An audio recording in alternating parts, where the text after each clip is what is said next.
നമസ്കാരം. ഞാൻ doctor Devishree, Azeezia college of dental science and റിസർച്ചിലെ മോണരോഗ വിഭാഗം അഥവാ ഡിപ്പാർട്ട്മെന്റ് ഓഫ് പെരിഡോണ്ടോളജിയിലെ പ്രൊഫസറാണ്. വേൾഡ് ഹെൽത്ത് ഓർഗനൈസേഷൻ അഥവാ WHO കണക്ക് പ്രകാരം ലോകത്ത് ജനങ്ങളിൽ ഏറ്റവും കൂടുതൽ പല്ല് ഇളകി പോകാനുള്ള കാരണം മോണരോഗമായി കണക്കാക്കപ്പെടുന്നു. മോണരോഗം എന്നുള്ളത് മോണയിൽ മാത്രമല്ല, മോണയ്ക്കകത്തുനിന്ന് കീടാണുക്കൾ വഴി പല്ലിൻ്റെ ചുറ്റുമുള്ള എല്ലുകളെയും കൂടെ ബാധിക്കുന്ന തരത്തിൽ ഒരു രോഗമാണ്. മോണരോഗം എപ്പോഴാണോ മോണയെ മാത്രം ബാധിക്കുന്നത്, അപ്പോൾ നമ്മൾ ഒന്നാം ഘട്ടമായ ഇംഗ്ലീഷിൽ അതിനെ ജിഞ്ചവൈറ്റിസ് എന്നും, എല്ലിനെയും കൂടെ ബാധിക്കുന്ന രീതിയിൽ പല്ലിനെ ഇളക്കിക്കളയുന്ന രണ്ടാം ഘട്ടത്തിലോട്ട് പ്രവേശിക്കുമ്പോൾ അതിനെ നമ്മൾ പെരിഡോണ്ടൈറ്റിസ് എന്നും പറയപ്പെടുന്നു. ഇതിലെ ഏത് ഘട്ടവുമാകട്ടെ, നമ്മുടെ ശരീരം അതത് സമയത്ത് നമുക്കതിൻ്റെ ലക്ഷണങ്ങൾ കാണിച്ചു തരാറുണ്ട്. ഏറ്റവും കൂടുതൽ നമ്മൾക്കിടയിൽ കാണപ്പെടുന്ന മോണരോഗത്തിൻ്റെ പ്രധാനപ്പെട്ട ലക്ഷണങ്ങളിൽ ഒന്ന് ബ്രഷ് ചെയ്യുമ്പോൾ രക്തം വരുന്നു എന്നുള്ളതാണ്.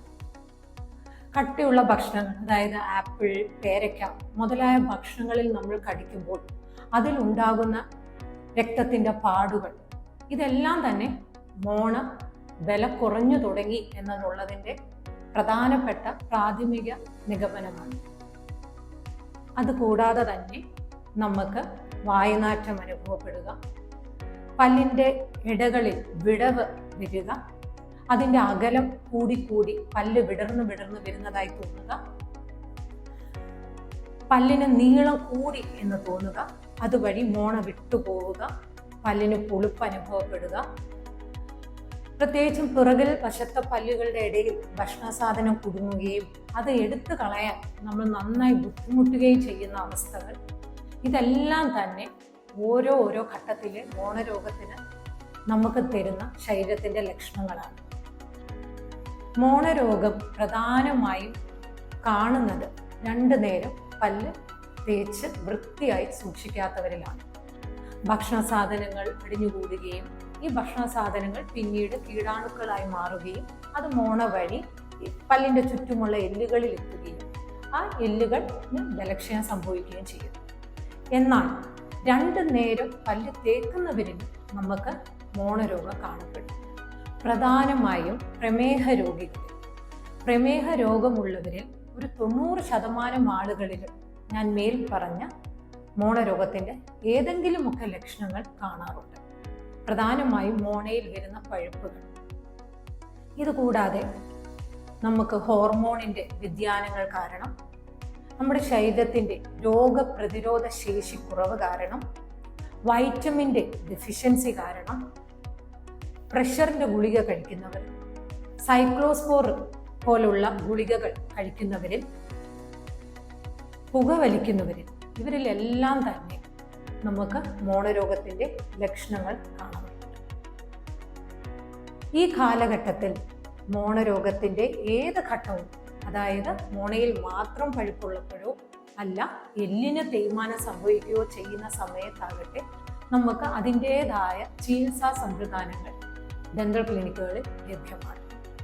മോണയിൽ രക്തം വരിക മാത്രമേ ചെയ്യുന്നുള്ളൂ എങ്കിൽ നമ്മൾ നല്ല ഒരു ദന്താശുപത്രിയിൽ പോയി നല്ല വൃത്തിക്ക് ആഴത്തിൽ അവരുടെ തന്നെ മെഷീൻ ഉപയോഗിച്ച് ക്ലീൻ ചെയ്യുകയും മോണയിൽ പുരട്ടേണ്ട മരുന്നുകൾ ഉപയോഗിക്കുകയും ചെയ്താൽ മോണ പൂർണ്ണമായി പഴയ സ്ഥിതിയിൽ എത്തുന്നതായിരിക്കും.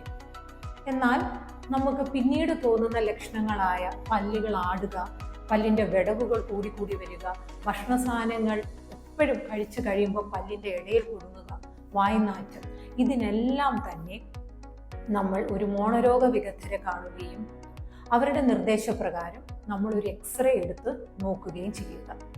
ആ എക്സ്റേയിൽ നിന്ന് തന്നെ നമുക്ക് എത്രത്തോളം എല്ലിന് തേയ്മാനം സംഭവിച്ചു എന്നുള്ളത് നമ്മൾക്ക് മനസ്സിലാകും.